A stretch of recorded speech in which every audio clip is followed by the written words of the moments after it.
যেহেতু ওল্ড প্লেয়াররা এখনো গেম খেলে, তো তাদের উদ্দেশ্যে আমি কিছু কথা বলি। ভাই, আপনার কি মনে আছে সে র্যাঙ্ক পুশের কথা? আপনার কি মনে আছে প্রাইভেট ছুটি হওয়ার পর সবাই একসাথে মিলে কাস্টম খেলা, ডায়মন্ড টপ আপ করে ডিজে আলোক নেওয়ার ফিলিংটা, বন্ধু বান্ধবকে বারবার দেখানো, মামা আমার অ্যাকাউন্টে তো ডিজে আলোক আছে, তোর কাছে কি আছে? আরে বন্ধু, আজকে আমি একলা বিয়ার র্যাঙ্ক খেলছি, 6 কিল করছি, তুই কই আছিলি? এ মামা, গেমে ঢুকতো, আজকে বিয়ার র্যাঙ্ক খেলমু। মিয়া হিরোইকে উঠতে হবো তো, তুই কই তাড়াতাড়ি গেমে আবি না? আরে আয় আয়, তুই আমার লগে কত কাস্টম খেলোস, চল চল কাস্টম খেলি।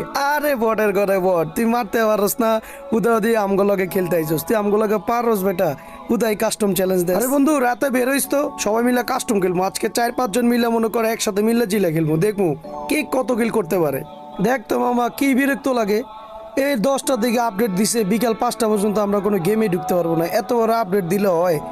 এখনকার ভাই আপডেট গুলা জাস্ট 20-30 মিনিটের।